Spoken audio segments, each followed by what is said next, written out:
Okay. Yes. Okay. So we're recording, and then when we're done, it'll take a little while, but tomorrow morning I'll send you the recording and you can share it with people however you want. Okay. Oh, yes. Well, the first thing I wanted us to do tonight really is just to have a chance to talk a little bit for me to listen to you about what has happened since we last met. And did you have a chance to meet as Hello. We hear you. Hello.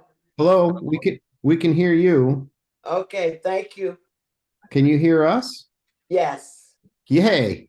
Oh, right. She can You hear us and we hear her. you figured it out. Oh, yes, I did. I kept on working with it, so thank God I got it. Thank God. God comes through once Oh, again. yeah. Oh, yes. Sure. Once you start focusing, he'll put you on the right track. That's good. Show me where to put these fingers. Yeah. Amen. Amen. Well, God cares that we can communicate with each other. I know that. Yes. So Mhm. so yeah, give us a report, give me a report on what you've been doing since we last met and anything you can tell me about maybe some things you've figured out that you didn't know before, or maybe you have more questions than you had 2 weeks ago. I don't know, but tell me where you're at. Here we are. Last week we met at our same place we usually met. It was four of us, four or five of us. We were there. And one of the things we came up with a name. Mm, Yep. And we play with our elevated speech. We're good. gonna we're gonna run it by you tonight. Great. And we uh we talked about our 6 month plan. Great. And we came up with a couple of people like connections. We like to call into helping us. Mm, These are leaders too. One of them is a United Methodist pastor. I can't remember what church it is, but if Sharon was on here, she has the name. mm-hmm. Um, the pastor's wife works with Sharon, Okay. and I met him in Syracuse. Robert and I met them like a month now. We was with the bishop. It was one of his last meetings. Yeah. And Good. we were sitting right next to each other, and we didn't know that we knew each other if I didn't Hmm. share that with you already. We didn't even know that. And this lady just looked and asked me, when we just trying to find out where everybody's from. And she says, I have a sister named Sharon. And then I know her from time Sharon been talking to us about her and Huh. different things. And I said, Janet. And then it just exploded. And her husband and her, you would love these people, Dave. They are so Christ followers and lovers of God. I mean, every time their hand would go up worshiping, I would lift my hand. They were saying hallelujah. I was like, you guys are my people. And they was just so full of it. And afterwards, I found out that her husband was sick just this earlier this year. Like he Hmm. had lost control of his Paralyzed. upper body, Oh something. no. Yeah. Oh, but that wasn't going on then. There was some prayer, there was some prayer going up for this man. Hmm. And one of the things about it is Janet said, remember you guys, we was praying for him. So we was trying to remember because you pray for several people. So we was trying to remember because sometimes we'll get the prayer band and everything for different Yeah. things. And she Yeah. said, look at him now. And Dave, that room was filled, right? Yeah. But you can hear these two people voices. Dave. It was unusual. It, It was Dave, good. they did not. I know he just walked through something with God Yeah. afresh, Yeah. and he was not holding back. And he says, "You," I said, "Oh my God, you guys are my people," because they was just worshiping and singing. Yeah. And he Yeah. said, you know why? This is his energy. You know why? He said, "It's the Holy Spirit." He didn't care who was looking at us. And it was so beautiful with them. I wanted to ask them because they've been Methodist pastors longer than we have. And not only that, we can learn from them different things. They've been in the community, they work in the community. We found out some stuff about them and they just love people. You could tell. Yeah. You could tell. And so they're on our list to talk to. Good. Sharon wants to talk to Janet. and get the connection for me. But we didn't connect back from last Sunday because me and Robert just left this Friday. Mm-hmm.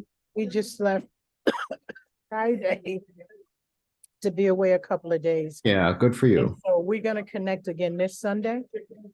But and it's another pastor's wife, and that's Reverend Sheely's pastor's wife. She's a good friend of Reverend Sheely and Liz. And just talking to her recently, she's just overjoyed with what I was telling her about what we're trying to do.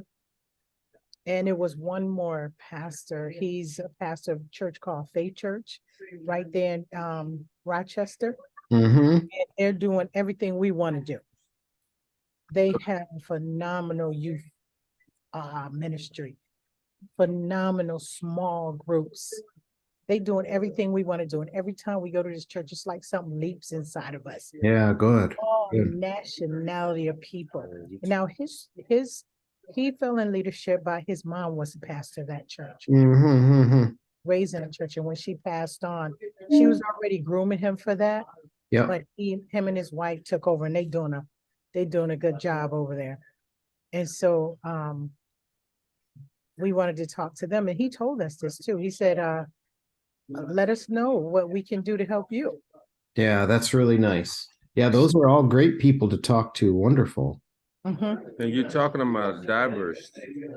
That church is really, I mean, really the choir and everything. You know what I mean? Yeah, I mean, it's really nice. Well, it's got to give you a vision of something physical right in your face, right? that's right. Every time we go, it is like it's just something in you just transpire, right? You're just like, oh my God, this is it. The youth is They on got a lot of you. fire over there. The youth is on fire. They do all kinds of things. They have ministry for widows. They have ministry for the youth. They have so many small groups. Mm, Always opening up small groups. They believe in the small groups. yeah. So one of the things, that's what we've been doing. And it's another thing we did. We came up with our we told you it last time, but we played with it a little bit more. How we assemble, we worship, we Yes. grow, and then we go, right? Yeah. So our name is, this is the name we came up with. Hope for the harvest. Beautiful. And I'm gonna tell you, we went even further in our last meeting last Sunday. We spelled out different things for the word harvest. Mm, All of us had so many different people in mind. H is for helpless and hopeless. mm. And A is for, because there's a lot of angry people. Every time we see the news, there's a lot of angry people. And the R is for the rejected. I love this. The V is for the victimized. Mm, The E is for the empty, people who just feel empty, mm. just don't know which way to go. The S is for the ones who stressed out. They're simply stressed out. Life has stressed them out. And that could be all of us at some time, but Absolutely. Yeah, and the T is for the troubled. I love that. So when we said hope for the harvest and all these categories, and I said we'll build on that, but each one of us was going around and we was talking about, and so we started doing our elevator speech. So I don't know, we still got some fine tuning, but when you Yeah. get for it, Let's hear it. okay. And I would say, if I was talking, I'll say hello. I'm part of a new faith ministry, and Call. wait, you interrupted. You was helping me, but I was off. Okay, thank you. Don't I was so off. Okay, Okay. I'll start over. You ready? Take your time. You can work together on it too. That's fine. I didn't know what he was doing. He knocked me off. I got it written down. I was like, what? Okay, if I was on the elevator and I'll say hello, and I'll say, I'm part of a new faith ministry, and the name of our ministry is Hope for the Harvest. And our goal is we assemble together, we worship together, and I said we grow together, and then we go. We go to the world and to many different communities to help one another along the way. And I just wanted to know if that was sounded interesting to you in any way. Nice. Very nice. I love that. And I timed it out. It was 19 seconds. Yeah, okay. So you have even a little more time there. That's good. That's really good. And I think you could add some of those words that you were using to kind of flesh out what you mean by harvest. I think that, this, we want this to be a church for people that feel hopeless and angry and rejected, and victimized and empty and stressed out and troubled. That's a lot there. And I think, maybe you don't list all those things every time, but maybe you pick 3 or 4 of those out based on the situation or whatever. And I just think that's really beautiful that that you're thinking about the people that God's put on your heart. Mhm. And we was talking, we was there longer than we even thought. We was all into it. We looked at the clock and we was like, oh God, we've been in here for a while. But it was even with the letters of the harvest, because Robert was thinking about the young men. Any one of them can fit to that. Yeah. The young people, any one of them can fit to the harvest on this. Mother with the family members, anyone can fit here. So I said, this is it. God has told us hope for the harvest. So they'll say, what does that mean? So they can strike up conversation from even just the name. There's hope. That's right. So when we break down the harvest, it all fits in there, and we're going to build on that. But this where we left off at. I said, we can continually build. Just get our dictionary, right? We can build off of this, right? And keep it. Yeah. Not to say it all, but even when like you said, no matter who we strike up a conversation with, this will help us. Yeah.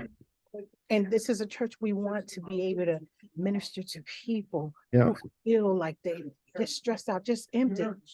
I don't know there's so much going on in the world. I'm just empty, and open that up to them. And so one of the things we did, we was doing, so I might as well keep going because we was talking about the 6-month plan. So one of the things is diving in, like we was talking about with training, building on the foundation with leaders, our core team, training, and just we all agreed on don't even start a meeting without prayer. Don't start a meeting without prayer, seeking God's guidance. But that's what we wanted to do because we want to fine tune our vision more and more, making sure, we stay in that discerning to where, Lord, I know this is what we got on our paper. That's what one of the significance, right, Robert? We was talking about praying always before we dive in, because what if he want to lead us like a different way? Because we figure like, okay, we're humans here, right, y'all? So if we got all our things crossed and dotted, we leave no room for God. So we want to make sure, even though we do our homework and we do it, let's not stop without praying strategically, like, Lord, here's what we've done. Open to what you want to do. So that's what we got on our paper, to where we still see God's no matter what we do on paper, we still started out with prayer and keep what you talked to us about a week ago, like covenant. What are we doing to help build up each other? Prayer is significant. Other than our conversation with each other, the peace, praying with each other and praying for one another. That's 2 different things.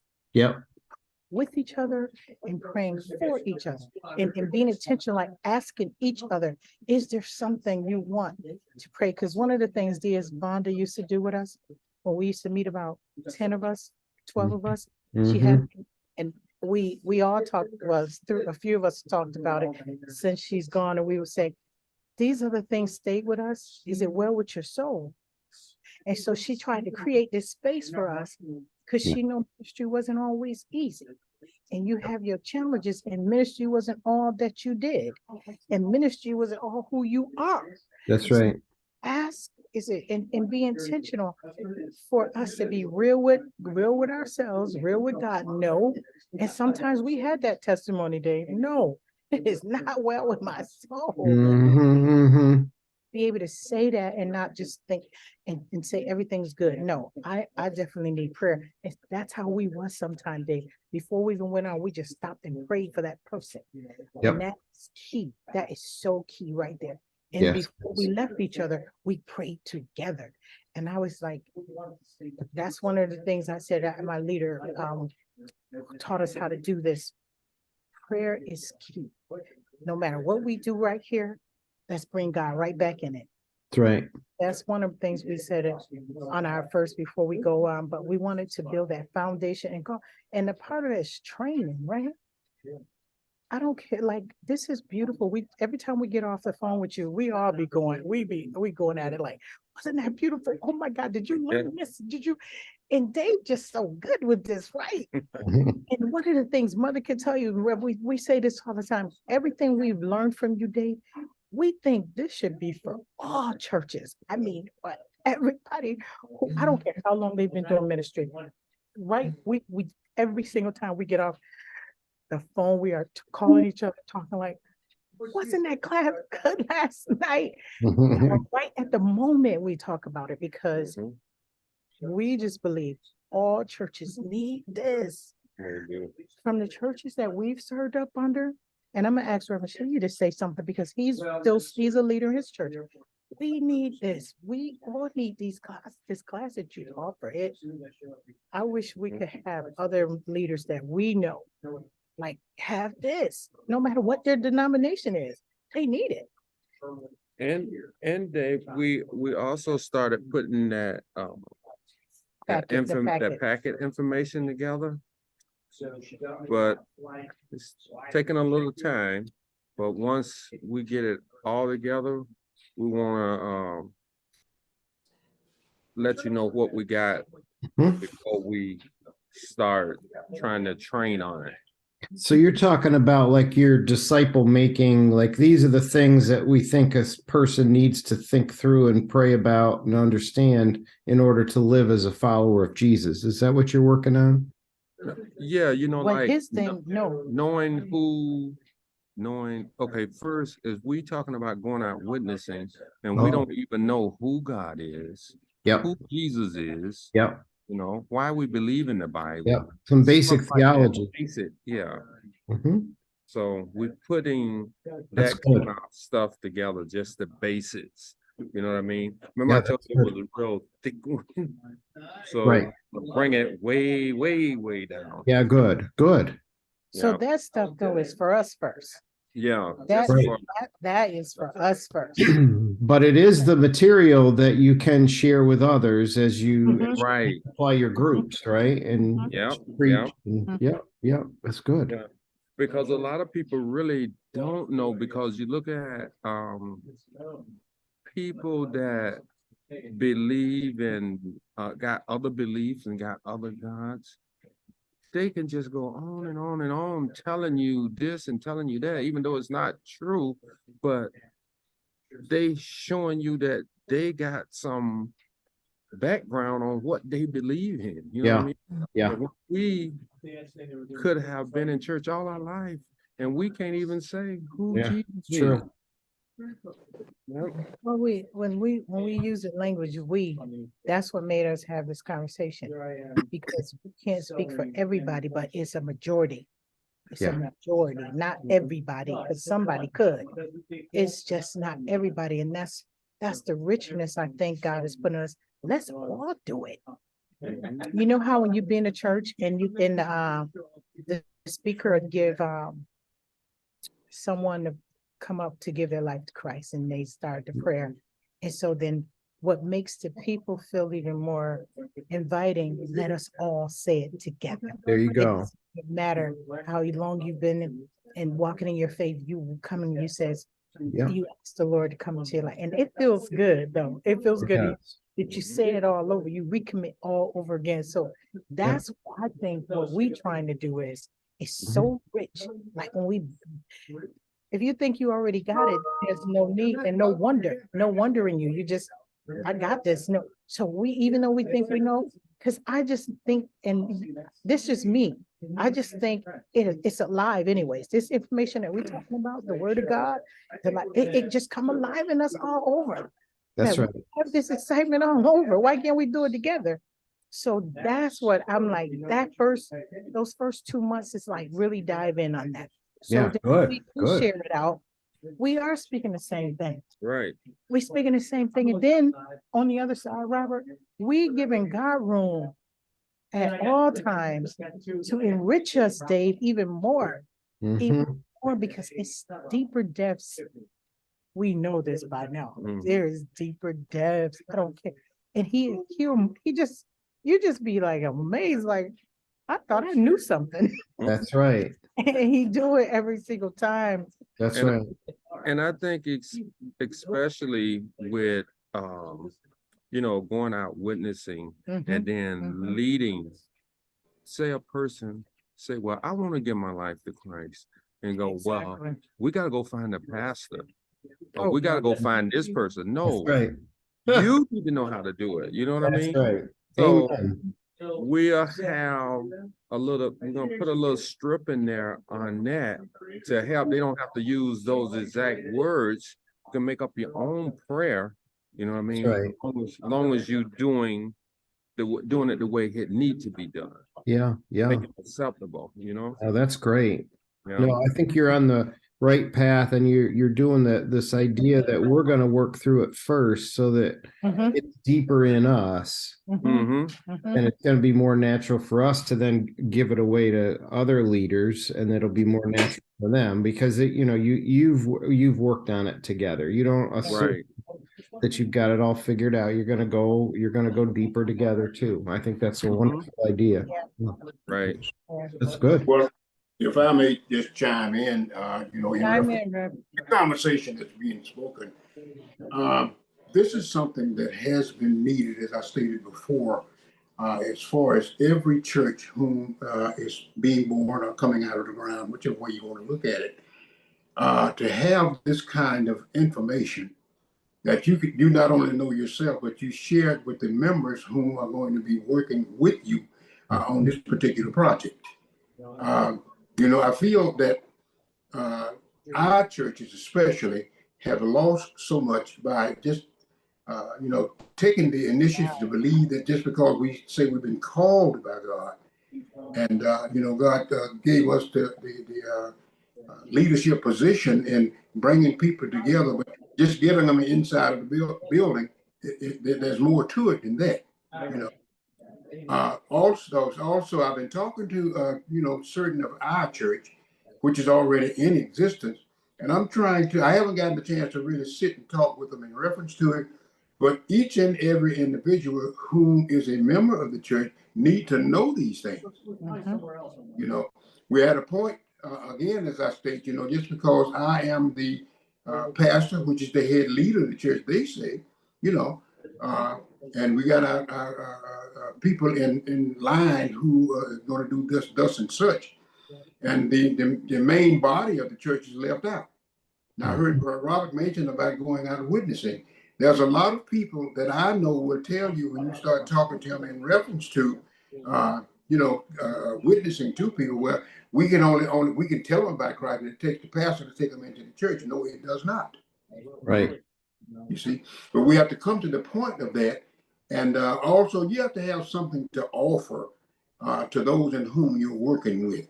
They got to see the fruits coming from you first, and I say first, in order to see that there is some truth in you, and to have something to follow. If you understand what I'm saying. Amen. Yeah. I was in the leadership position in the church with our pastor for 15 years. Without this kind of help. Now, I had senior pastors, if you will, that I would go to and talk to and from time to time, but I was never satisfied with the answers that I got because they didn't know themselves. Okay. And I'm so thankful to God. I must put this in for this program that you are doing. And my only regrets in it is that I didn't know it, years back. And I could have shared it with the congregation that I was pastoring at the time. But I have learned also that even though a church is in existence, the people got to be on board. There's no way that a pastor can pastor a church if there's no sheep there to pastor. That's right. And that's one of the things I'm looking at him. I'm waiting for an opportunity now where I can share these things with our congregation. I don't know how it's going to go, and I'm not really worried about it because I'm putting it in God's hands. Mm-hmm. Okay. So, but as soon as I get the opportunity to, I'm going to share it with them. And some of I'm the president of the Men Fellowship, and I've been mentioning some of these things to them, but then again, they are not on board fully as of yet. But they're used to, they're set in the ways that they have been doing it. And I have come to the knowledge now, for the years that I've been out of pastoralship, but yet remaining in church and paying more attention, I would say, to things that are happening. I don't want to live the rest of my life doing things the mediocre way. I don't want that. I want the things that I do to be pleasing in God's sight, so that He can be lifted up. Amen. We know the scripture, I'm hoping that you do, where He says that if I be lifted up, I draw all men unto me. Okay, but there is work that we have to do. Just because we use the word ministry, it's work to be done there. See, that's another thing I think there are some people, and I'm not just trying to pinpoint nobody, but it's just the truth, seem to think just because they have that word ministry tacked on to the names in which they're going under, that makes them some special people. But if you're not doing anything to live up to it, what good is the name? Yeah. Yeah. But I do want to thank you again for what I have learned under your teaching here with these different things that you brought forth. And I'm seeking to see more churches come out of the ground with more education than they have had in past times. Amen. Where the flock really can be fed. Yeah. I have said for a number of years since I've been teaching these materials is that I see things the same way you do, that I feel like every church leader could benefit from learning how a church planter thinks, because that's all I'm presenting really is the way a church planter thinks. Because a planter, like you said, when you're starting out, you have no congregation. Yeah. So you have to be intentionally focused on building relationships with new people. Yes. You have to. Otherwise, you'll never have a church, right? Right. Unfortunately, a lot of the churches that are planted in America, they're not making new disciples. They're stealing sheep from other congregations, and that's not what we're about. We're about making new disciples, reaching people that are not in the church. And in order to do that, you have to be very intentional about building relationships with people outside the church. If all we ever do is wait for them to come to us, we'll never have a church. And so I think that's the benefit of this material, is because it forces us to think about, who are the people in my community, who is in God's heart, who are the people that are breaking my heart that are outside the church, and then how do I go about building relationships with them? Those things, and then being very prayerful about every conversation you have with people that are outside the church. That approach is what I think and I think that's what you're saying, right? Every existing church has got to be focused outward. And but you're right, it starts here. It starts with us, leaders. We've got to go deep before we go. And, as we continue to go and build relationships, we've got to be focused on going deep with Christ, because it's not about us. It's about Jesus. And so we've constantly got to go back. So that interplay between going deeper as leaders and focusing on people that are outside the church, I think is exactly what we need. So Yes, it is. yeah, I'm glad that you've experienced this material that way. And me too. Me too.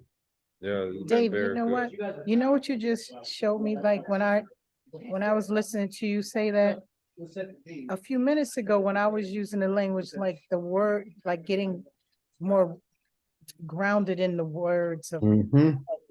I'm seeing it different. I'm getting more grounded in him. That's Right. right. So when we do open our mouths, when we do approach somebody, even though they see the physical us, but they would actually be Yep. to encounter him. That's exactly right. So I wasn't saying it like that though. But when I was just listening, I'm like, this is how I want to really say it. Yep. To where it's just not knowledge, Yep. Yep. words, but to really say, how do Betty,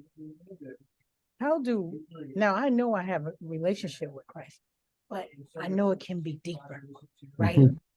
And much richer, because I love how he do it with me on a daily, just a daily. But I'm talking about even more in the actual word of God. Yep. So it'll just flow right off of my lips. Yeah. Because it's so rich and embedded in me. And that's what we want to pass along to other people, to where this is one of the things I find a struggle in my church that I serve, because you know how you can tell if somebody's been going to church, but they really haven't had the encounter with the Savior? Mhm. It's Oh, just yeah. church. It's just a service. That's And right. so sometimes it's like discombobulated, because you didn't know what to do with this, because if you came along and you're going to be talking about Christ, okay, hurry up, let's move on. Mhm. Yeah. That's not what Christ is doing. Yeah. He's trying to wake up in there, like the actual, like the woman at the well. He says, I'm him. She's like, oh, you was gonna send us this, and he had to look and say, I'm him. I'm here in your face. Yeah. So one of those things is God has to keep giving us like discernment and like wisdom as we discern what he's trying to show us and how to reach people like that, because I was like that myself, Yeah. just a church goer. I was raised to know who Christ was. I was raised in a church to know what God was, but I hadn't encountered him for myself yet. Mhm. Preach, friend. So I'm not talking down about my people. Right. I was there myself. Well, it is just the reality. And yeah, it is the secret. And so that's why the whole thing about having a very simple disciple making plan, and really that being the only thing we do, to me, the only thing we should ever be thinking about is, how does our worship and our small groups and our service, how does it help people to go deeper in Yeah. relationship with Christ? That's really the only thing we're doing, right? Mhm. The only thing we're doing is helping ourselves and other people get closer to Jesus, Yes. understand God's grace and experience it, like you said, in a powerful way, life-changing way, so that they are people that are so filled with the Spirit themselves, they can't help but share it with others too. That's the goal. So if we're doing anything that isn't helping people do that, then we should just stop right now. Yeah. You Right? know Yeah, what? yeah, but You we can't stop, because the fire keep burning, right? No, what he's saying, if we are not making Fire progress, is, we understand what he's saying. Yeah. Yeah. so good, Robert. Yeah. Yeah. Yeah. Now, Dave, what you just said, that is so true, because Betty and I was talking about, she was saying, well, you know, what churches really helped drew you closer to Christ?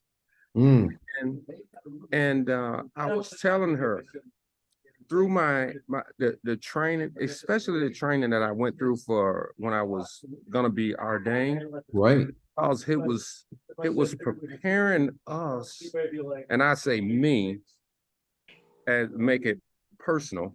It was preparing me to be able to witness and talk to other people There you and go. help try to lead them to Christ, because we know the Bible tells us that no man comes to the Father unless they drawn by him. That's right. But we are here to do what? The first part, the witnessing part, Yeah. right? And Yeah, they got to get to know him. right. Yeah. And so that training really helped Drew. It didn't only help me for others, it helped me. Yeah. You know what I mean? Because I learned a lot from it. And then we had to remember it. And then he wanted us to remember scripture and stuff like that. And learning how to witness to people, how to lead them in the sinner's prayer, because I wasn't doing that before. Right. You know what I mean? Yep. And all of that helped me. And now, since I know, and then I still have some of the material on it, and then just simplifying it like you said, Yeah. I think that would be a great help.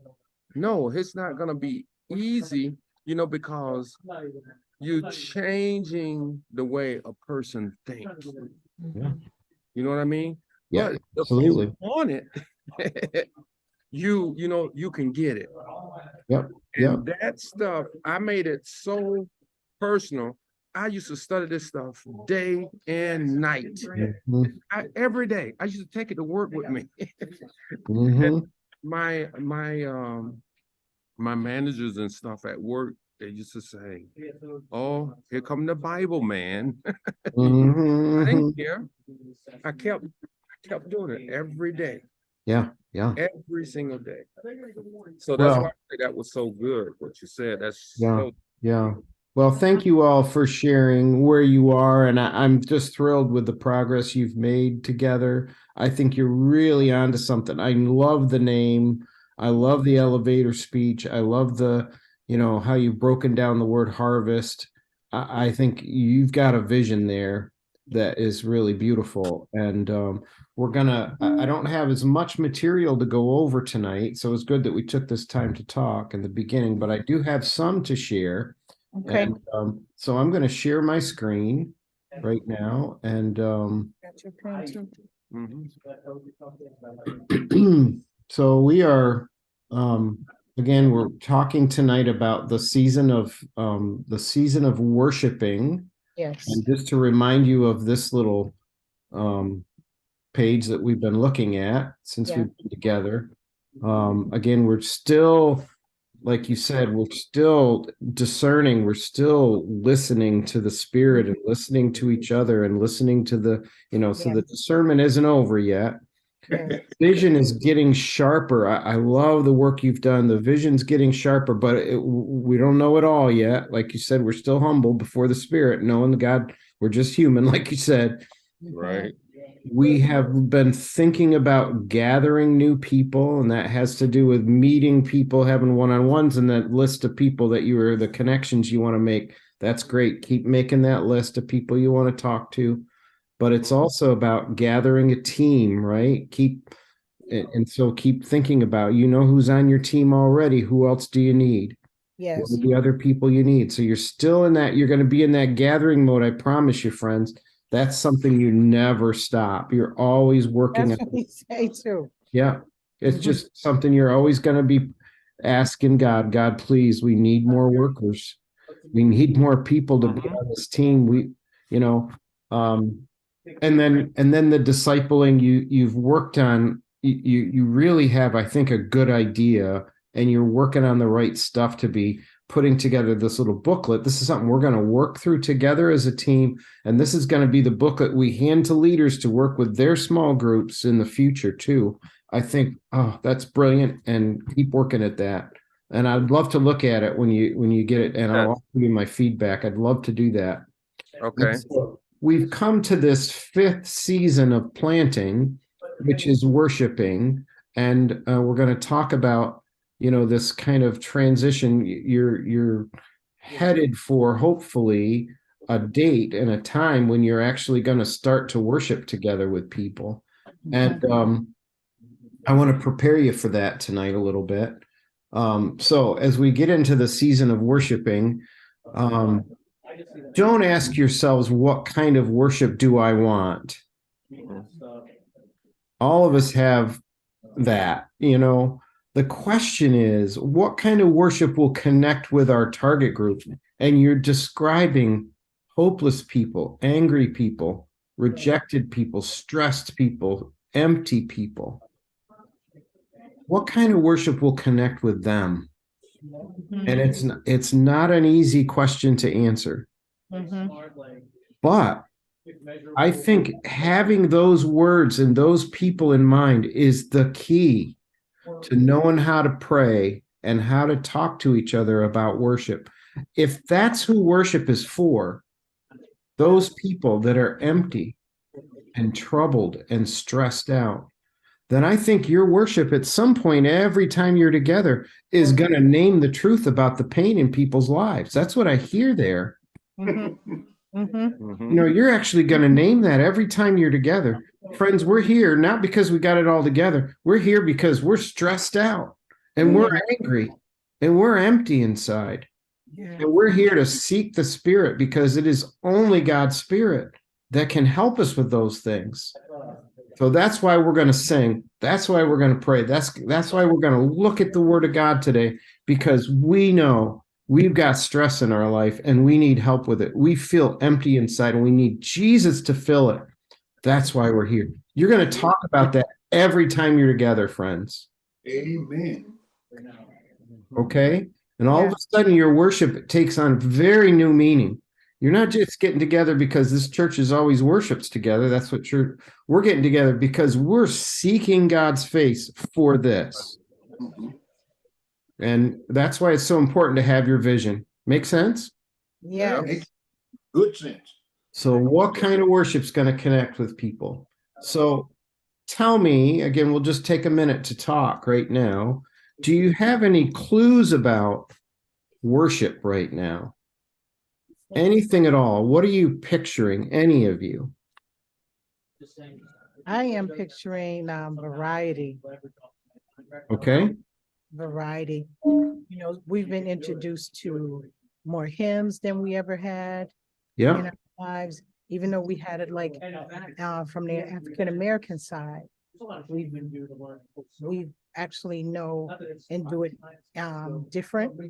Yeah. And then, we have all different kind of worship. We still do all different kind of worship, and this isn't like new for me. The hymns are, but in different worship, like God has been introducing this into my lives when my kids were small. Because you know how I stumbled on this radio station that not only have different types of preachers on it, but different types of worship. And so he's been introducing me to this type of worship for years. And so what's in me is going to come out because I've been introduced to it so much. And like this one church we told you about, Faith Church, they have all nationality people singing in their choirs. I mean, they have from Africa, Asia, Spanish, Black, white, you name it, they have it. They ushering, they're singing, they doing all types of things. So God just sent us to show us it can be possible. It is possible. Beautiful. They do it sometimes. Sometimes they do it in Spanish. Sometimes they have service of different things. And so we know it's got to be variety. It just can't be just cook. This is how this gonna be. Yeah. And people got to be open. I notice like what God is calling us. It'll be a challenge for people who just used to stuff one way, but it can't be one way because people aren't one way. People right. People not just used to hearing one thing. And that's why I think our church we serve has struggled for a while, because when we want to bring in different things, no, this is how we've been doing it. This is what we all just want to stick to. And I said, this is all we're going to have. Yeah. Yeah. Because we got to be open to it. So now we are open to some things, but if we want the harvest, Yep. and we're going to use that word, if you want the harvest is all types of people. Yeah. Yeah. But you got to be willing to accept change. Yeah. Otherwise, I think that's how we become stuck with religious. Because you're looking to do it one way and one way only. God is a God of variety. Yep. Well, Yep. he showed us because he made all of us. So what are you trying to tell us? What is he trying to tell us? Just open your mouth and look around, right? Variety.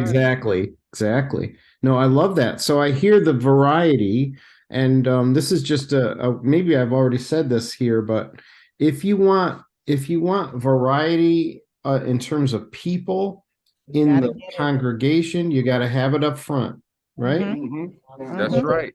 You We're know, working on it. We're working on it. you want Spanish speakers in worship and English speakers, then you're right. You need people up front leading in Spanish and English. Mm-hmm. Yes, sir. I remember that. But Yeah. I also want to say too, we should not ever get to the point where we're so complacent with the way things are. I mean, if we are going to allow God to work the work that He is working, then I agree with this totally. We're going to have to be diverse. You know, we can't just be a black church, a white church, or whatever the case is. You know, when the Lord come back, I never read. Now I did a lot of reading as far as scripture is concerned. I never read it that way. He's coming back for a specific nationality of church. I haven't read that. You know? Amen. He said when he come back, he's coming after his people. Yeah. You see, so Yeah. we're going to have to learn to get a share of this. That just in short. During my pastoralship, we were talking about just being a diverse church. And there was one young lady who said that she didn't want the other race in the church. I said, well, what do you think heaven is going to be like? Should you make it? Is there going to be a railroad track down the middle, and we on one side, and the other on the other side? You know, Yeah. we have to learn how to get along one with the other. Yeah. Yeah. Well, I will be praying for you as you cast this vision and as you meet new people, because I think it is God's vision. I absolutely think this is. I think when we do finally come into the kingdom, we're going to look around. We're going to like, wow, Wow. Yeah. this is the whole world represented here. And Right. our church was never like this, Lord. So You're right. if you can get even a little taste of that, wow. Yes. There you Be go. praying for that, Yep. Dave. You My know, dream is I hope and trust that everyone can see it the way we are seeing it as we're talking about it here now. Oh, yes. Mhm. Praying for that. Yep. Yep. So, you could even, introduce again, I think you use this language every time you're together. This is a chance, friends, for us to have a little taste of the kingdom of God, the variety of God's creation. We're not going to see all of it here, but hopefully today in this place, you're going to experience a little bit of the variety of God's kingdom. Do you know that Taste of it. Yeah, it's beautiful. if you just said some of the same words, one of the preachers, it was a speaker that came from, I think he was from Texas. Yeah, he was from Texas. And he came to speak over at Faith Church. It was a Spanish guy from Texas. And he said some of those same words you just said about Faith Church. He said, this is the only church. He said he go all over the country preaching. And that was the only church that he been in to see that amount of variety with the choir and the Okay. It's all over that church. I'm telling you, it is so nice. And see, the other thing is, people look at us first as witnesses. If we're witnessing to someone, a lot of people they watch. They may agree a little, but then they watching you. Yes, they do. So if they say no, how they trying to tell me and they're not living right? You know what I mean? Yep. Basically, we're being a hypocrite anyway if we're doing that. Yep. Amen. Amen. And that we don't want. Well, this is a great start, and yeah, just keep working on that. And one of the things I'm going to change the slide here, because this will just continue us talking about it. I want you to be thinking about the team or the teams that you need to bring off this worship. And again, we talked about critical mass. Do you remember that? Yeah. Yeah, You, yeah. as you have been thinking about this, this worship and this congregation, um, do you have an idea of how many people you want there those first 3 months? Do you want 50 people, 30 people, 80 people, 100 people? What's your idea of critical mass for this congregation? Well, I'll speak on that one. My personal feelings in that is to start where we are. We don't have a whole lot of people, attending church services now, but if we can start to work with the few that are there, and work toward expansion from there. And that's fine, except that if you want, I want you to think about where you picture this. And again, it's not that you're going to limit God somehow, because No, God might grow the church much bigger than this, but I don't want you to launch with 10 people. Mhm. And the reason is because you will have trouble growing beyond that if you do. What I want to, if you really want to have a strong church, what you want to have in mind is, what is critical what is the energy that we want 2 years from now? Mhm. What would that be? And then what you're going to go for before your launch is you're going to talk to as many people as you can that are committed Christians that are already in another church. And you're going to ask them, for this period of time, will you come and be with us as we launch? Sing your hearts out, participate fully. You're going to go back to your home church. We're not taking you from your home church. We're asking you to come and help us to launch this thing with energy. So the new people come, they're going to start to experience what we want this church to be down the road. And then hopefully you'll have enough other new people come that 3 months from now, those people can stop coming and you're still going to have your 50 people. Okay. Yeah. That I makes think you sense? talked about this earlier, didn't you? Yes, Want to- a little bit, a little bit. Yeah. So, I would say 100 then. okay. And that's a good goal. And I'm not saying that you have to. Remember when Corey was with us, and in her mind, she thought critical mass might be 50. And when they first launched, they had 60 there. And within a few weeks, they were down to 30. Mhm. And they knew that was normal. But now they're up to 40 or 50, which is what they pictured in the beginning. Their space, kind of 50 people fills their space. So that's to have 40, 45 people there is really good for their space. So, I think 100 people is a good thing to shoot for. That's a really good, if you had 100 people there, those first 3 months, that would be a lot of energy. Yeah. Right. And see, that's why with that information you gave us, that you gave me when I asked you about, when you was talking about the other Methodist churches that right around in the Churchville Yeah. area, Yeah. going around and talk with the pastor first, and then letting Yeah. him know that you're not trying to steal people, but what we're working on, and what we're trying to do, and let him see a little bit of the vision on what the plan is. Yeah. And I think we could get that number just like that. And then, you're mixing it up. You're getting a variety of people to come in and help with it. Yeah. Right. Right. Some of those people might be part of your teams, early on. Right. Some of your Mhm. hospitality, some of your music, some of your, might come from people from other churches at first. It's possible. And see, and I think, like Ben and I was talking, if you have it at an odd time, Yeah.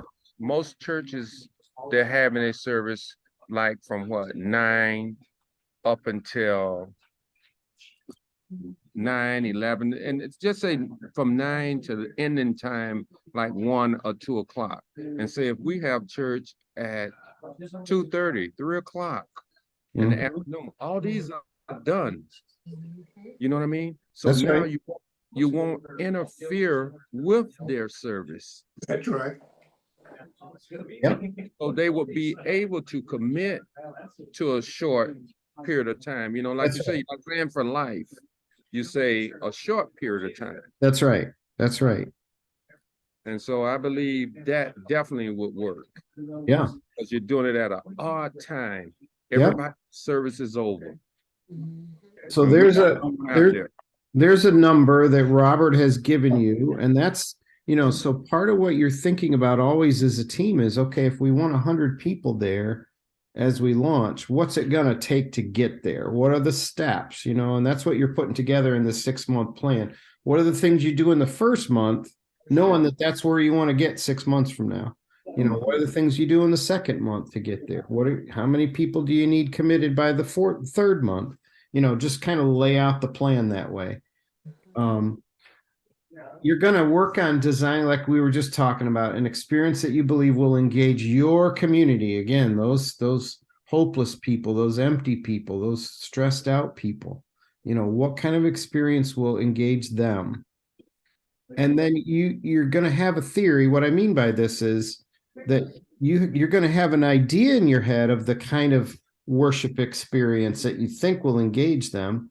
You're going to try it, but you're not going to be wedded to it, because you might get some feedback after the first month that's like, this part of the service is working, this part is working great, this part, not so much. And so then you're gonna go back and you're gonna try different things, right?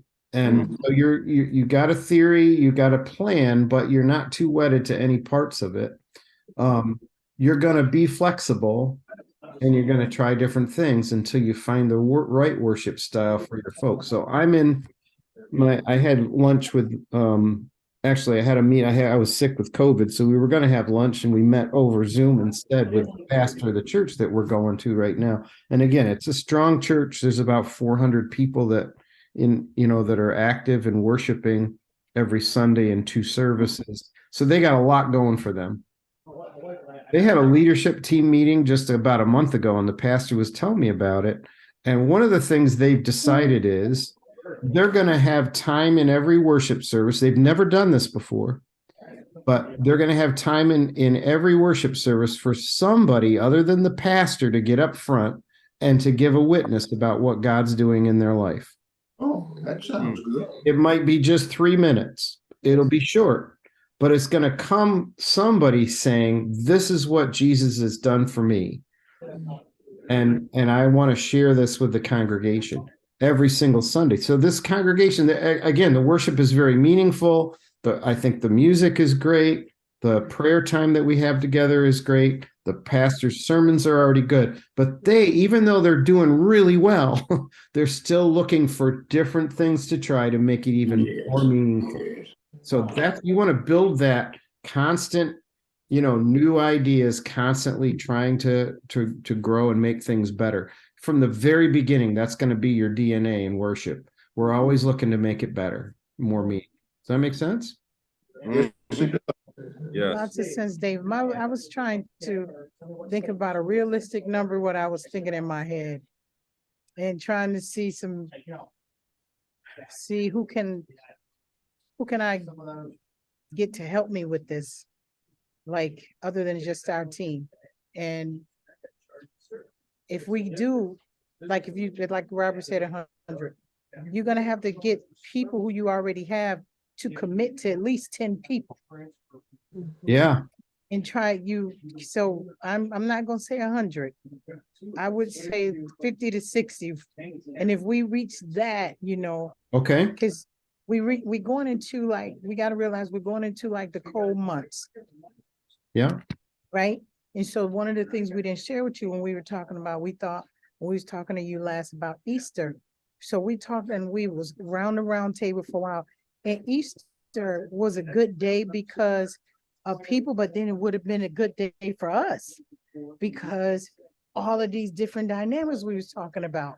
Yeah. And who would be in town, who's helping, who's all that. So Easter won't be our day, but Sure. now we've moved into the summer months, and it's warmer. So we did look at a different day other than Easter. Good. Because we wanted be impactful. We didn't want to just put it together because it's Easter. We wanted to make sure it's impactful. So I'm thinking, since you asked all of us, I'm thinking more on my scale of 60. Okay, and that's 60. fine. Now, You- we go over 60, well and good. But Absolutely. 60 You know, is, like I said, you want to make sure your vision is big enough that you know you have to trust God. So you two Yes. decide together. You know, if Yeah. you feel like the strength of your human ability, you can get 60 people there. It's probably not high enough, sister. I don't even think we could. Like, it's like, Okay, good. because none of us had, like, even though the people who you haven't even met, some of, like, two or three that is with us because they can't be with us. Right. So, and we can't always get together. So I'm thinking about the ones the real ones, the impactful that we get in there. Can we really do that? So then when we come back together, because we're still fighting for the time of meeting all of us together and trying to make sure we stay connected and keep building. Good. But everybody got to commit to something. Yeah. To make this happen. That's what I'm saying. Yeah, and I agree, and I think you're right when you said, if you get 100, we'd have to have everybody on the team would all have to gather 10 people. That's a big ask for many of us. Some people can do that. There are some people who are gifted as evangelists, and it's the most natural thing in the world for them to gather people.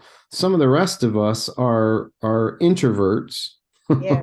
And Yes. it is really hard work to go out and meet one new person, right? Yes. Yes. Let alone convince 10. Statistically, for a church planter to find 10 new people to actually show up, they have to meet 100. Yes.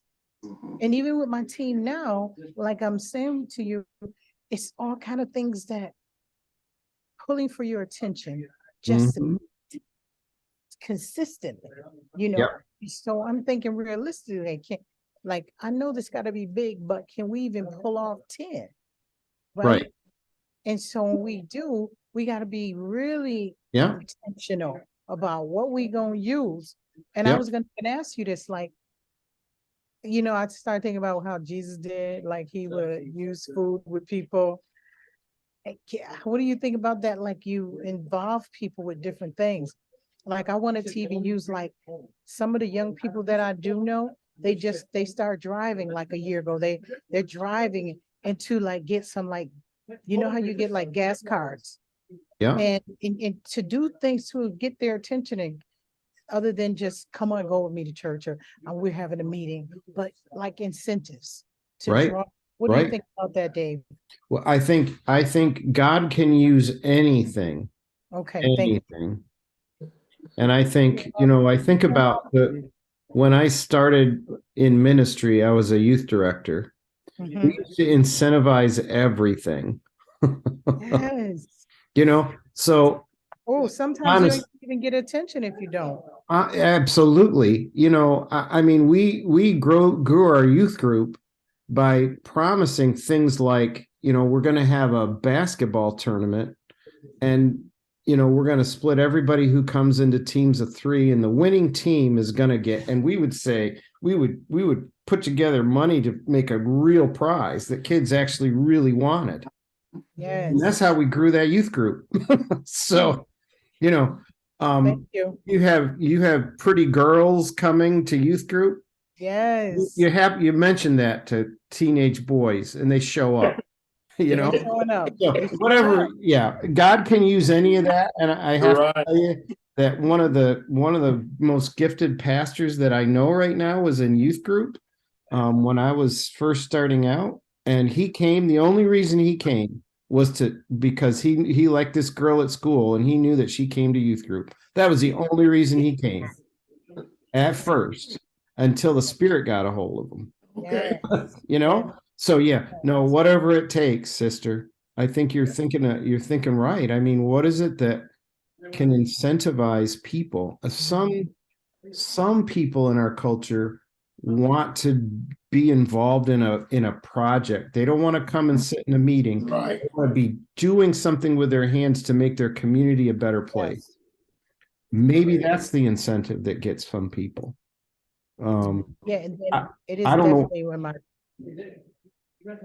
Go ahead, Dave. I'm done. Yeah, I don't know what it is, but you know, again, you're having these one-on-ones. You're talking to the teenagers that you do know. You're talking to the single moms that you do know, and you're asking them the right questions.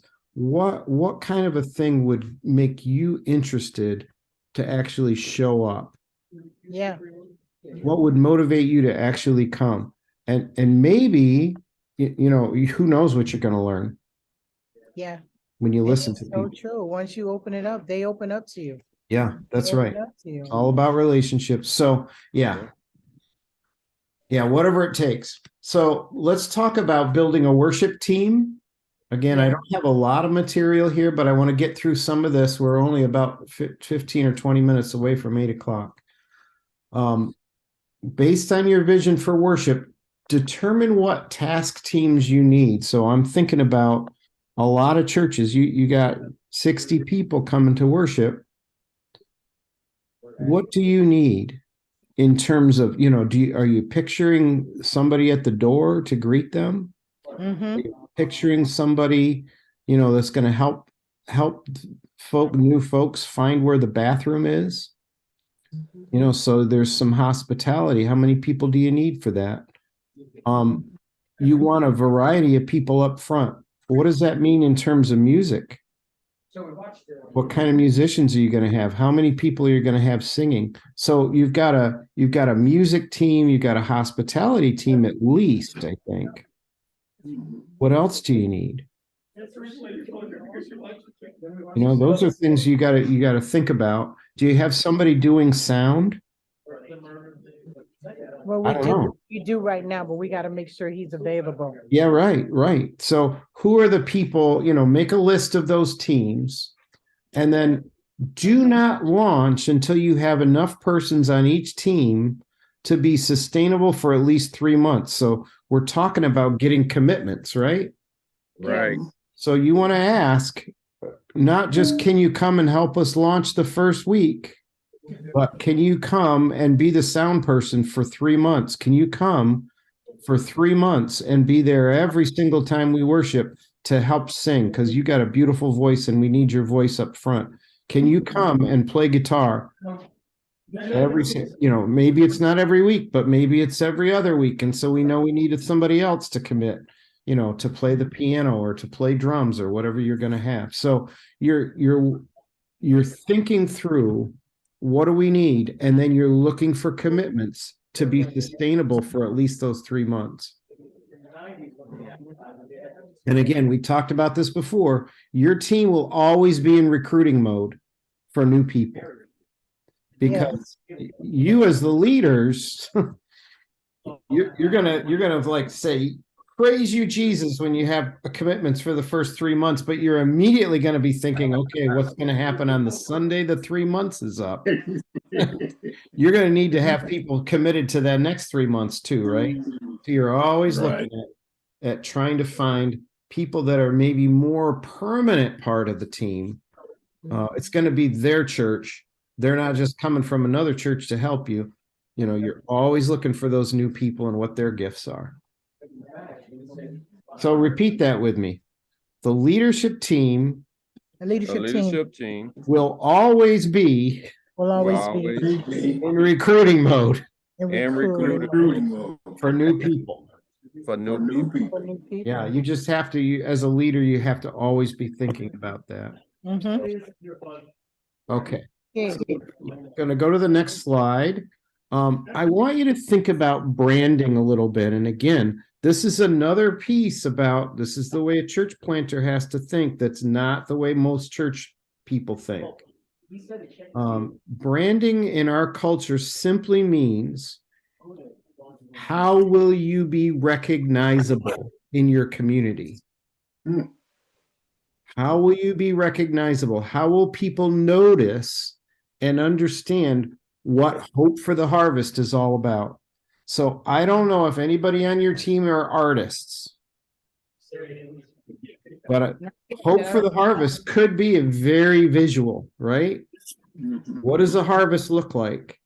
Do you have somebody that could design maybe 2 or 3 different possibilities for a kind of a picture? Or you can see on this video, there's a church called the Branches Community Church, and their branding has pictures of leaves, right?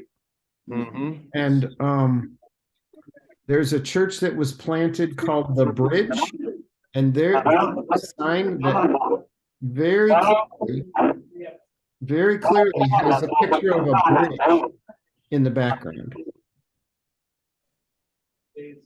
And so again, I want you to be, thinking about who's artistic that that maybe can volunteer some time to draw some very simple kinds of things that you could put on some kind of signs. You're going to create little cards to give away to invite people to come to church. You're going to have that same sign, that same artwork on that. You're going to have someday you're going to have a website. You're actually going to have artwork on that. Hopefully you'll have a Facebook page. You'll have the same artwork on that. So you're getting to understand what I mean by branding, right? Yes. Whatever building you're in, you'll have hopefully a big banner you can put outside that will have your artwork on it and the name of your church. And people walking by will begin to look and say, that looks new. I wonder what that is. You want people to be curious. Yes. About Hope for the Harvest. What in the world is Hope for the Harvest? That's what you want them to be asking. So you're going to work on a logo, and you're going to have this in place well before launch, so you can begin to get images out into the community well before launch. And here's a little help with this. There is, and again, I'm going to send you this so that you can click on the link on your computer, but United Methodist Committee on Communication has money to help new church starts. And the money is there for work with like this. They will create stuff with your church name on it. And you can go to their website and you can select a number of different things.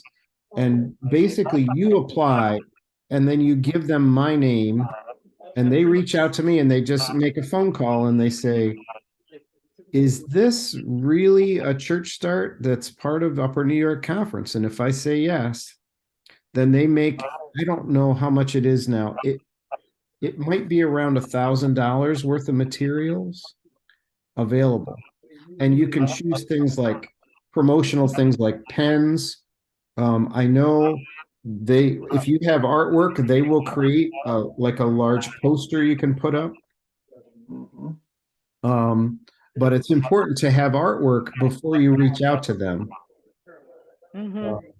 Because they're going to ask, do you have a logo or something we can use to put on all your stuff? So again, I'll send you that link. I'll send you this PowerPoint and you can click on it and it'll take you right to the, this website where you can apply, and as a new church start, you can apply for some materials. Okay.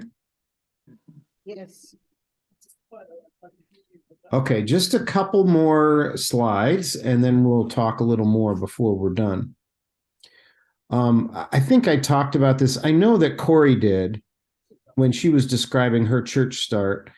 We want you to do prototyping. And by that, what we mean is we don't want you to, pick a date and have your public launch date be the first time you try out your new worship. We want you to have these opportunities for early adopters and friends to come and to experience the worship. And you're going to hand every single one of them an evaluation card and ask them to fill it out. And you're going to ask them questions like, did you feel welcomed today? Was there somebody to greet you? What did you think about the music? What did you think about the sermon? And any other thing else you want to ask them about the experience. And you're asking them for some feedback so that you can be improving. So you're going to do, it says here, at least 2, but as many or 3 or 4 worship gatherings as test runs. Okay. It's a season of experimentation. It's a season to work out the kinks in terms of your sound, your microphones, your instruments, everything that can go wrong. You want those things to go wrong when you're doing these, right? So that by the time you're ready to actually launch with your large group and you've kind of sent out cards to everybody in the community and you're hoping to get lots of new people there that first Sunday, you've already worked out the kinks. That's the goal. Yes. All right. Mhm. And so you're going to play with different approaches, different designs for the welcome area, different orders of worship.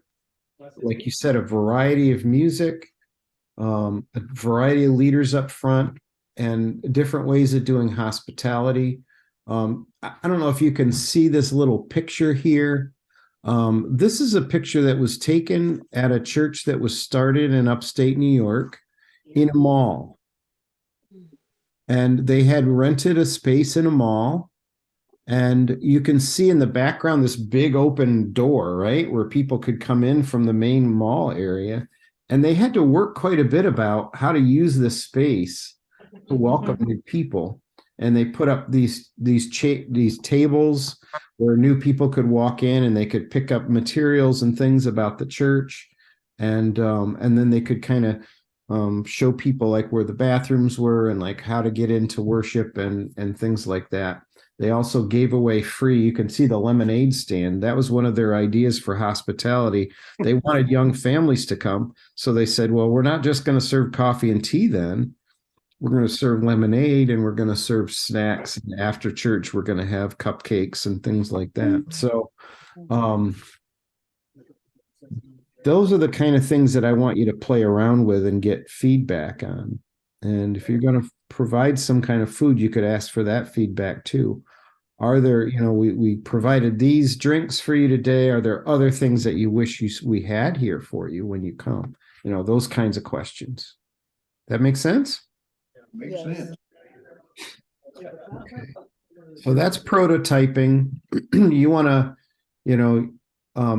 there's another way of thinking about this. You might also try monthly worship ramp up. So let's say you wanted to have the big launch in the summer, you said. So maybe middle of July or something like that. So you might have your first kind of early adopters, the people that are on your team and their families would be the only ones that would come.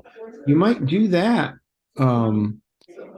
maybe in April or May, and then have another one in June. So you've got 3 or 4 weeks in between to kind of work out the kinks before you do it again. You don't have the pressure of the weekly thing at first.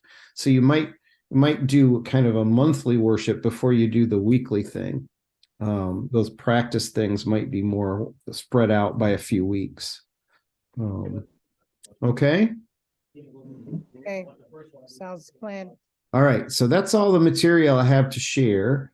What have you heard that was helpful tonight that you want to make sure you hold on to?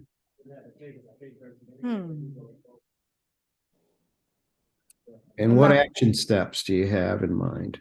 The branding, what you just used. Yeah. That was very, very good for us to use And that.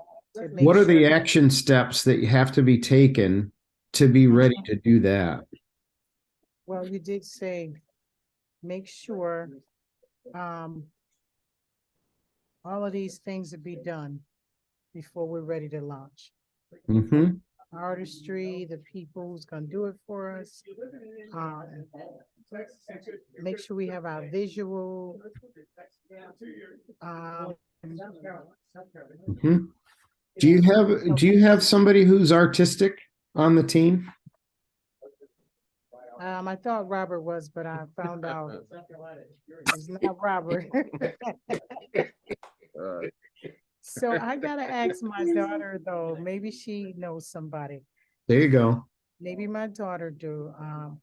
Oh, my son do know how to draw, but I don't know how is he still, he could draw, but I'll have to see.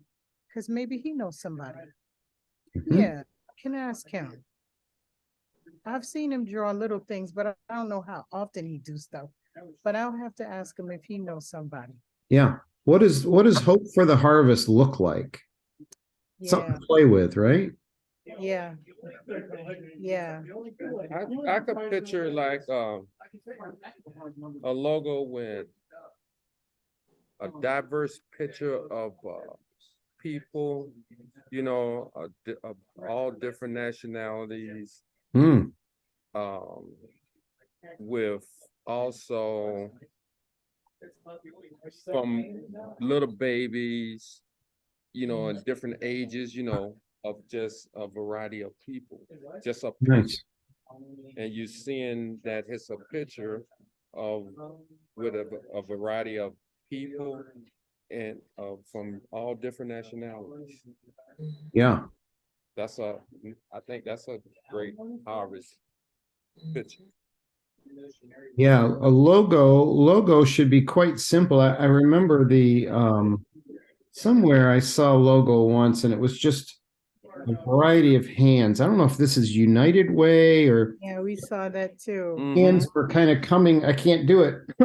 Coming Oh in yeah, I seen that one too. like this, and there's a black skin here and white skin here and Yes. brown skin here, and very clear that this was a group of diverse people that were working together on something, Mm-hmm. Yeah, So I think it is United Way, isn't it? it might be, but yeah, those are things to definitely play with. And yeah, I love the diversity, the visual diversity. If you can find a way to do that, it's great. mm-hmm. I seen a picture too, Dave, with like all nationality of babies locking arms. Ah, I love that. All different nationality of babies, and they formed like a circle. I'm gonna see if I can find that. Yeah, yeah, Hearts. Because we yeah. all gotta come to him like little children. That's right. There you go. Let me see. Sometimes you can look on your computer, on your bitmap, and you can find stuff. That's right. Yeah, there might be something you can use. Mhm. And Yeah. and then the other thing that you brought up about the when we were talking about the different, going around to the different churches, I think that will help get the 100 people, when, like if to commit, because like if you can get these people who would commit to come and help, and especially when it's not during their church service time, so they're not abandoning their church. Right. You know what I mean? Yeah. So I think that would be, and then like you say, adding them as a part of the team, Yeah. because you're always trying to add. Think that would be good, and they know other people. Yeah. Yeah. One of the things that was helpful to me to hear you say, Dave, use whatever it takes. Mhm. Yeah. Because sometimes you're gonna need incentives. Yeah. Like wherever we are, like just say like people you're asking them to come out and they might work. If we put on and say we're gonna provide dinner and we're gonna provide something, and then they'll say, well, that's good, because then I can just swoop up my kids and come on out, and I know my kid's gonna get something to eat. I'm gonna go be able to grab something and I can take part in this.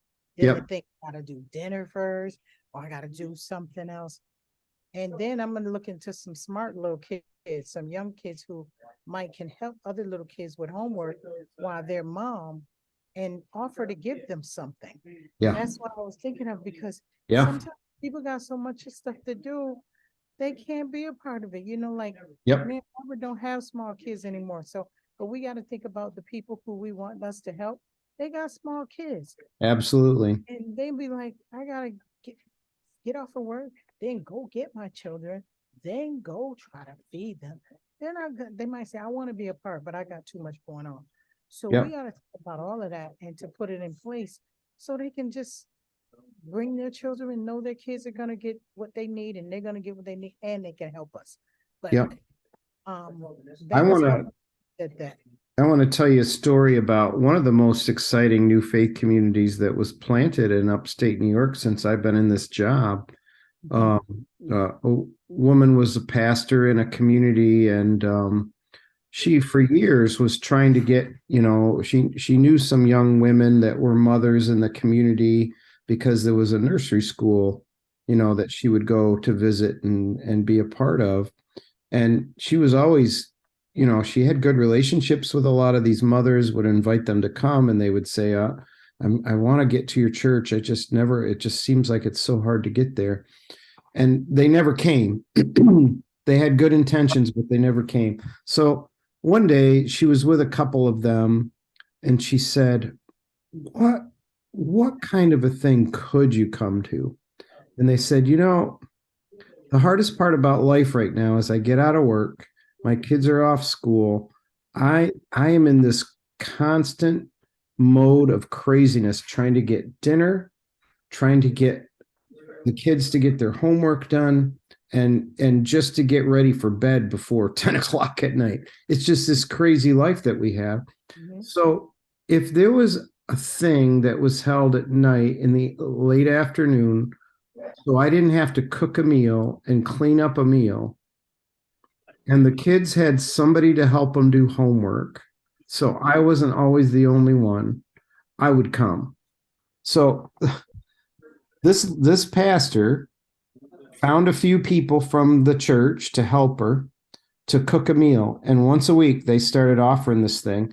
And basically what they did was it was 1 hour, half an hour to eat, and then they had 30 minutes of church. And what church was basically a Bible story at the kids level that had some kind of fun involved, like maybe a little bit of a play or a little bit of a game or something that would help teach the lesson that week. And then when that worship time was over, there was time for homework, and there were actually volunteers to help kids with homework while the mothers could all sit together and just be a small group together for a half an hour. And this group went from nobody coming to about 50 people every week. It wasn't just moms, but it was fathers that were coming, and they were bringing kids in a very short period of time.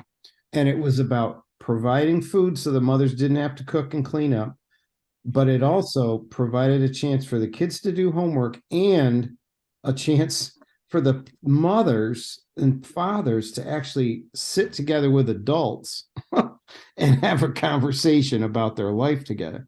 And so it was remarkable because none of these people were going to any church before. None of them were. Yeah. And all of a sudden there were 50 unchurched people that were showing up. In a matter of a month. They went from nobody to 50. And it all started because this pastor listened, and provide. So there was your incentives that you were just talking about, right? They were incentivized by a need they had. They didn't have, there was one night a week, they didn't have to worry about supper. That was a huge incentive to them. So I think you're onto something. Just listen in, Tim. I think you're onto something. Yes, yes. Mm-hmm. Dave, you know what? You always manage to say something so wonderful. I already love this idea. Yeah. I absolutely love. Know why I love this idea, Robert? Because I think that's how we're going to get more people.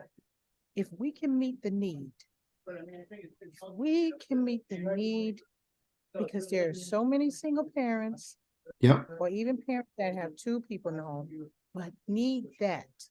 Need that. If we can do that, that would solve a lot of us wondering. It's under that whole category of people. Yeah.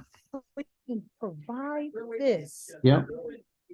help for them Yep. and get them in.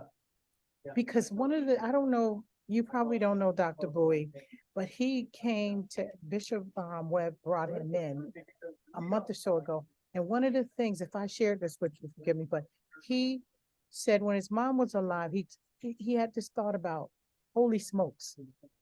But his mom was very, she's old fashioned. She was like, oh God, no. His idea was people who smoke and smoke cigars and cigarettes. And he said, Yeah. not in a church setting. He said, Mom, he was sharing his vision because a lot of his friends and people that he knew and There you go. people knew they were smokers and they may have drank their beer or whatever. He said, so he didn't leave it. He left it alone because his mom was alive and he didn't do it, right? But his mom passed and he said to us, he said, God brought the idea back to him. So they launched out and they did it. Wow. They went to the place, like the little pub, wherever Yeah. they go. Those people allowed them to come in. Yeah. As long as they were able to smoke their cigars and cigarettes. And he said they would drink. He said the choice that they drink. But what they did, provide the gospel. Yeah. There you They go. listen to the gospel and they are transforming, changing lives slowly.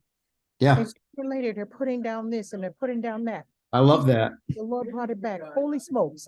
That's the name of it.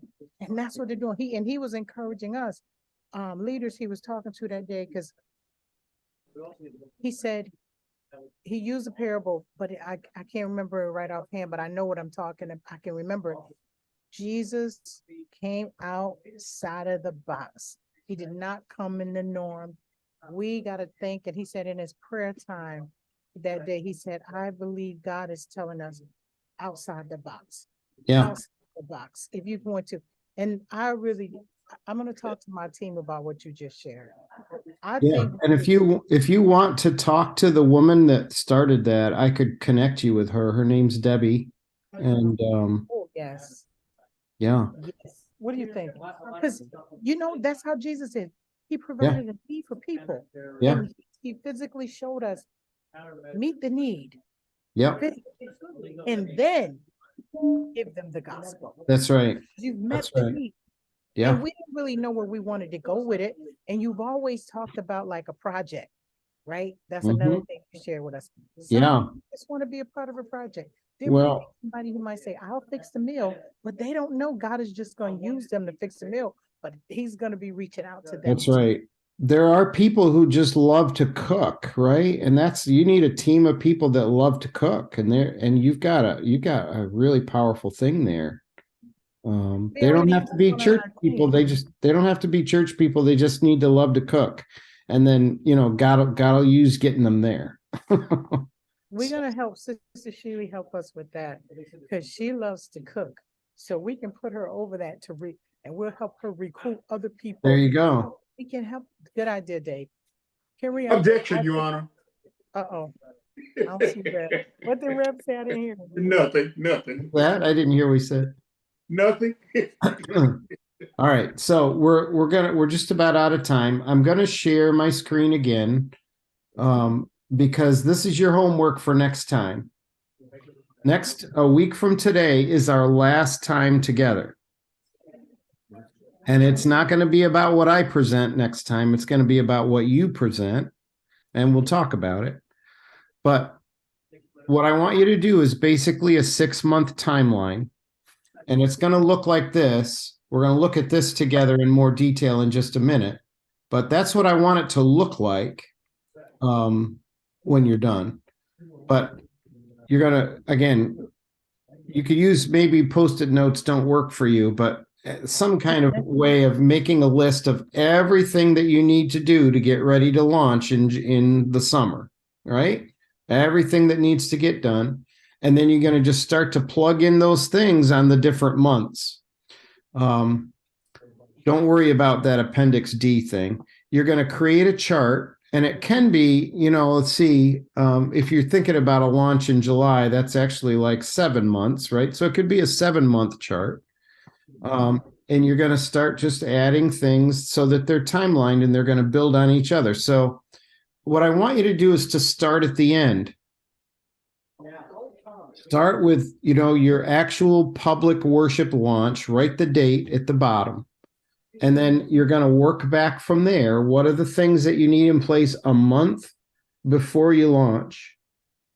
What are the things you need in place 2 months before you launch? You're going to work back and you're going to break down so that, if you try to do all those things that you need on the month of the launch, it'll be overwhelming. You're going to have a long list of things that are going to be in place. It's going to seem impossible, but you're going to break down those impassable tasks into lots of little things that can get done over the next 6 months. And so that's why I want you to start at the end. And I hope that it will look something like this. It doesn't have to look exactly like this, but you can see what I did, and I didn't change the dates. Last time I taught this, it was a different time of year, so this should be maybe June and after, or July and after. Again, you're going to have dates picked out for those, and again, this is just an example. You're going to have your own dates and things, but you might have the dates picked out for when you're going to actually have those practice worship events. And then you're going to have a date for your public worship. But if you go back to January, so we're in December now, so you might actually start with December. You still got some time left in December. What are the things you're going to do this month? It might be things like work some more on your discipleship path that you've been talking about. You might actually want to put down a goal in terms of who are the people you're going to talk to this month. If you put off all of those conversations, all those one-on-ones you want to have until May, you're never going to get them done. So it's better have a couple of those conversations in December, and then in January have some more, and then in February have some more. I want you, by the time you get to the end of January, to have a list of the teams that you're going to need. And maybe you'll have a name of somebody that you want to ask to lead each of those teams, maybe by the end of January. But in February, perhaps you'll recruit new team leaders. And you were talking about, there's a lot of things that I want on this list that I don't have here. You were talking about actually doing some training. If that's a goal you have by launch, when are you going to start training some of those people that are going to lead your teams? When's that going to happen? Does that happen in March? Does that happen in April? At some point you should have on your list, you probably already have this, but you're going to build a database of new people. All that means is the names and the contact information for the people that you've talked to, right? And you got to have a central place to gather all those. So everybody on the team who comes to a meeting says, oh, I had this great conversation with so-and-so, and I think they might be interested in helping us with music. Well, you got to have their name and their phone number and an email address for them added to the database right away, so you don't lose those, and a little note next to their name what you think they might be willing to do. This makes sense. So every month you're going to have a list of those things, and I've only got 2 or 3 things in each month here. I'm thinking by next week you might have 10 things for each month. I don't know, you might have 5, but I just want you to have a list of things so as a team, okay, if we're serious about launching in July, what are we going to be doing in June?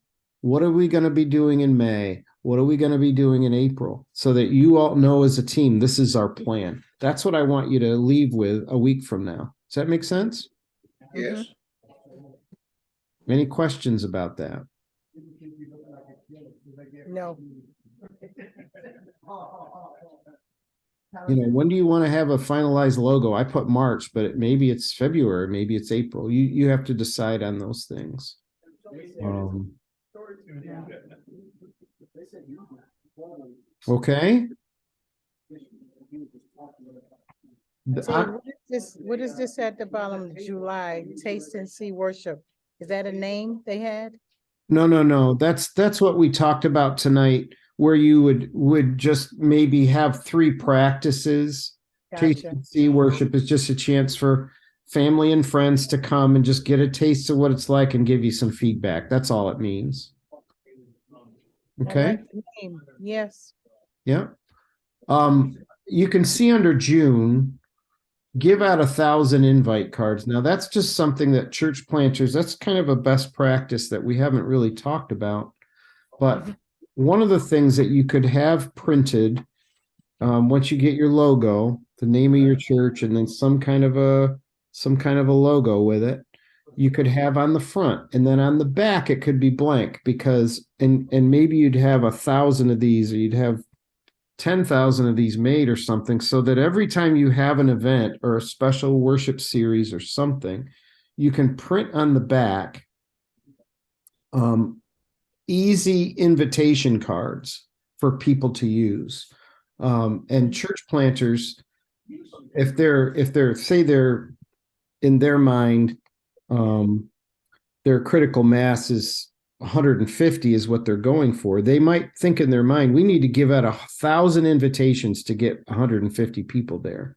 And so they might, on the back of this, they've got your insignia, your logo on the front, and on the back, it'll say the date, it'll say what the event is, it'll say where it is, the address, and it'll say the time, and then some kind of a brief little explanation underneath. Free meal, activities for kids, worship band, with these instruments. So it's just a brief explanation of what it is. It might say the first, for your first launch, new church worship launch.